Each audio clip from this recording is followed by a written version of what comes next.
Bueno, Raúl Timerman es director del Grupo de Opinión Pública. Lo saludo, le agradezco su tiempo, gracias por darnos este ratito. Y yo arrancaría así, Raúl. Recordarás una vieja película que se llamó Lo bueno, lo malo y lo feo, ¿no?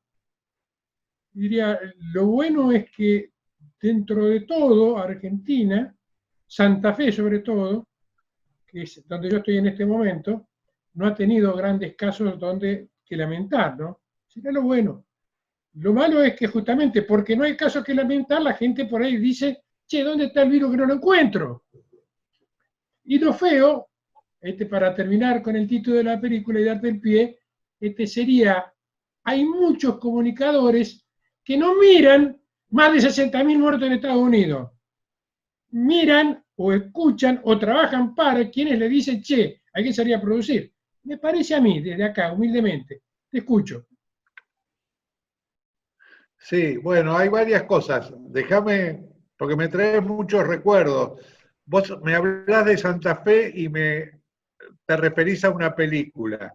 Yo conocí la ciudad de Santa Fe por el cine. Lo fui a ver a Fernando Birri cuando tenía 17 años, porque él tenía la escuela de cine de la Universidad del Litoral. Habían hecho un cortometraje que era Tire 10 en esa escuela, y yo tenía ganas de estudiar cine. Y fui ahí. Bueno, después finalmente empecé a estudiar en ciencias exactas, digamos, y Fernando Birri creo que se fue a Cuba y fundó la Escuela de Cine en Cuba, ¿no? Finalmente de San José de los Baños. Después habían hecho Los Inundados también, creo que la hizo Fernando. Bueno, o sea que Santa Fe me trae recuerdos de cine. Yo ayer hablaba con una radio del interior de la provincia de Buenos Aires, de Los Toldos, digamos, una localidad pequeña, y yo le decía, mire, no se tenga en cuenta una cosa, yo le comento todo esto, pero yo tengo una visión capitalina. La realidad de una ciudad del interior, de una ciudad de provincia, una ciudad no capital por ahí, que no es el caso de Santa Fe, pero digamos, la realidad del interior es diferente, porque la relación, el hombre de campo, por ejemplo, que sale al alba a trabajar, no tiene que tomar el tren, estar media hora parado, aglomerado con la gente, es decir, hay distintas actividades que se pueden hacer de diferentes maneras. Yo creo que la decisión fundamental... Comparto tu criterio, pero con una diferencia. O sea, de aquí a 48 kilómetros hay una localidad que se llama Coronda, que tiene 20.000 habitantes, que no sabe lo que es, casi te diría ni el dengue ni el coronavirus, no sabe lo que es, pero mira por televisión Buenos Aires, mañana, tarde y noche. Así ese es el problema, digamos. Hay una invasión cultural, digamos. Esa ciudad de Coronda que vos nombrás vive una invasión cultural diaria, desde que se despiertan hasta que se acuestan a la noche, prenden el televisor y la invasión es terrible. Ahora bien, la realidad es diferente de esa gente. Y la idea es el desarrollo de la cultura alrededor de la vida diaria de cada uno, no la importación de la cultura de la vida diaria de los otros. Claro, ahí entonces, choca. Ahí choca. Exactamente. Lo que todo el día me dicen con lo que pasa en mi casa, mi cuadra y mi vecino. Totalmente. Entonces, vos comparás, por ejemplo, el caso de Coronda con La Matanza. Claro, 3 millones de habitantes. Claro, son realidades totalmente diferentes y yo creo que hay que tener mucho cuidado en la emisión de las opiniones. ¿Por qué, básicamente? Porque uno no tiene toda la información, uno maneja un pedacito de información. Y esta pandemia lleva acarreada también consigo una pandemia informativa, que yo creo que el acoso informativo termina desinformándonos, no sabiendo realmente qué está pasando. Sí, la diferencia entre encerrarse y encerrarse y una letra nomás, ¿no? Hay que tener Así cuidado es, porque efectivamente. dice, no pasa nada acá, pero tengo un cagazo de ir a Tarequina. Es En, verdad. este, Yo te en, digo una esto, cosa. en esto, Raúl, vos que sos un gran analista de la realidad política, no comparto lo que dice el Turco Así, ni tampoco por ahí lo que dice Antonio Laje a la mañana, en cuanto que el plan de Fernández es la cuarentena y la crisis, que cuando esto se termine, habría que planificar. Che, el mundo no está planificando, digo yo, porque no sabe cómo sigue esta historia. Bueno, vos sabés que ahí te comento algo. Esta mañana estuve hablando con un amigo en Alemania, un argentino que vive ahí hace años, digamos. Es un estudioso de la ultraderecha europea. Él estudia la ultraderecha en los diferentes países de Europa, que es un movimiento que en los últimos años ha ido creciendo. Y me comentaba que ayer hubo una reunión por teleconferencia de Angela Merkel con los gobernadores de los estados alemanes, con una gran presión de los gobernadores para liberar la cuarentena. Y Angela Merkel le dice, bueno, mire, yo no estoy de acuerdo, pero ustedes tienen la libertad, es muy federal Alemania, es terriblemente federal. Yo voy a dar lineamientos de la generación de corredores de trabajo, transporte público, etcétera, y ustedes manéjense con los criterios que ustedes creen que son los correctos. Pero les tiró la responsabilidad a ellos, diciéndole hasta hoy lo llevé yo y todos siguieron esta línea y estamos donde estamos. Ahora ustedes me presionan, como ustedes tienen las facultades para poder hacerlo, yo les digo, bueno, les voy a dar los lineamientos generales de la política del Estado Federal alemán, pero ustedes decidan en base a sus derechos. Bueno, yo creo que Alberto Fernández va a hacer algo parecido, va a hacer algo parecido. Diciendo, mire, yo pienso tal cosa, que hay que hacer esto, esto y esto, pero esto es, hay autoridades en Esto que cada me una de decís las podría estar provincias. ocurriendo en las próximas horas. Yo creo que sí.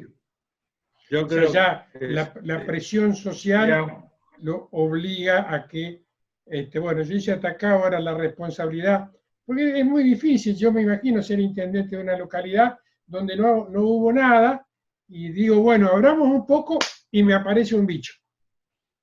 Y entonces salen claro. todos y te señalan con el dedo y dicen, vos abriste.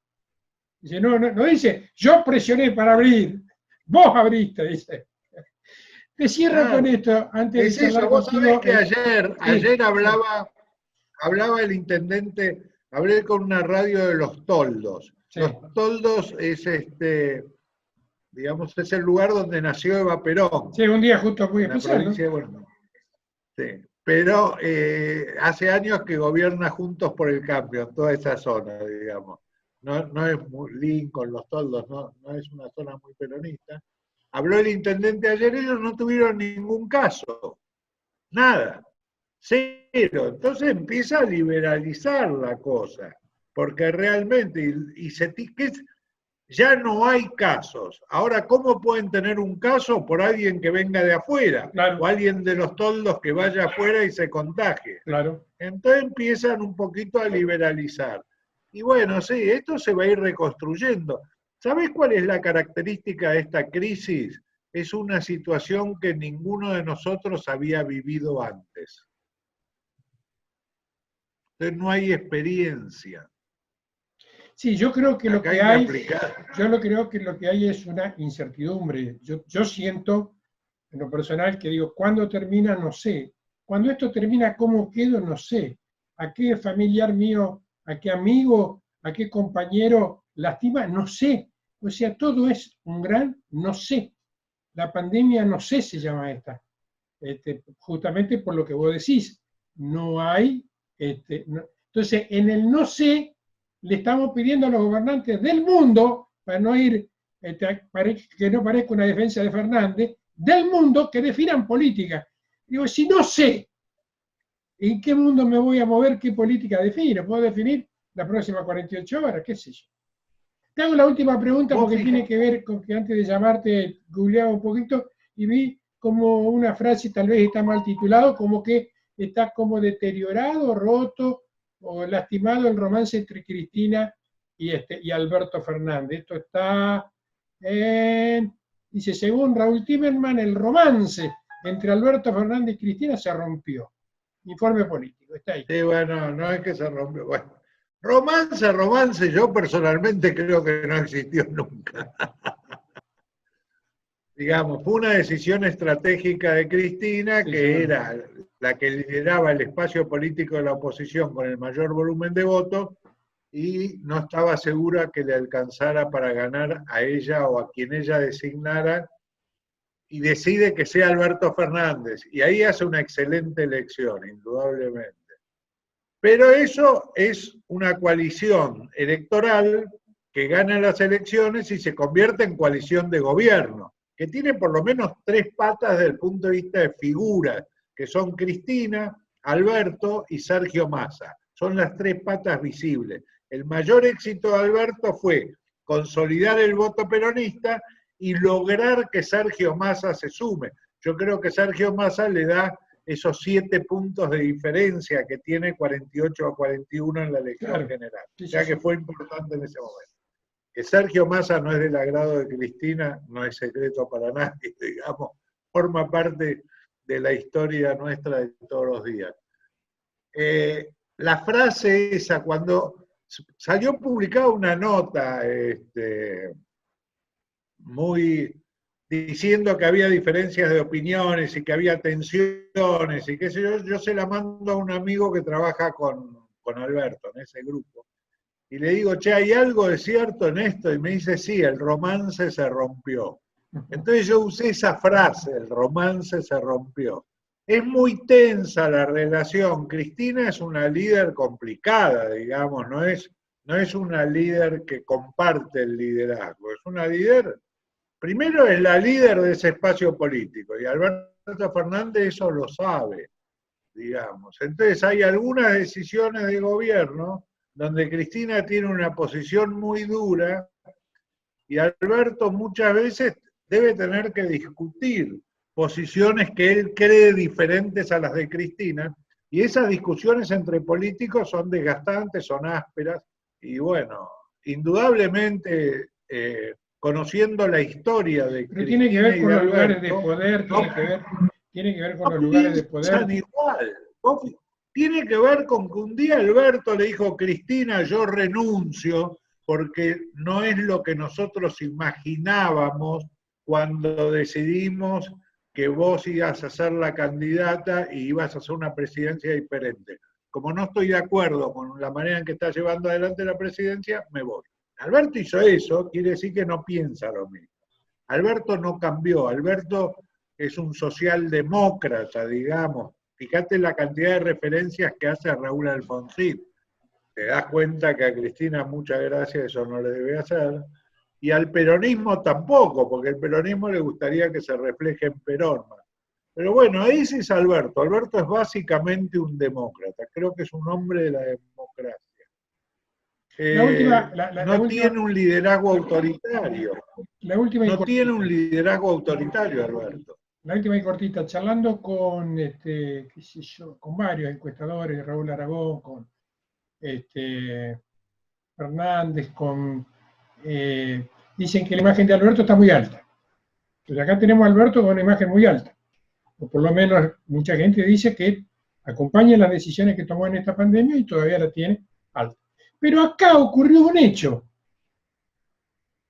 Que ayer hubo una reunión de 3 horas entre un presidente y una vicepresidenta. Nunca hubo tanta expectativa en una reunión entre Kirchner y Scioli, entre Cristina y Cobos, entre ninguna de esas reuniones de un presidente, ni Cristina con Vudú. No lo recibía. No, claro. Y esto marca que Fernández está fuerte, pero Cristina sigue estando, me parece a mí, dentro del ring, en el centro del ring, en el centro de la escena, ¿no? Sí, bueno, es verdad. Yo te digo que cuando empezó el tema de la pandemia, se asentó la figura de Alberto Fernández. Cristina estaba en Cuba ocupándose de su hija, y Alberto Fernández empezó a tomar las decisiones, y su su aprobación de gobierno llegó a 84 puntos. Ahora el viernes estaba en 77. Igual es Pero altísimo. 77 puntos de aprobación de gobierno. Con un hombre que sacó 48 puntos en la elección, quiere decir que aprueban la manera de gobernar mucha gente que no lo votó.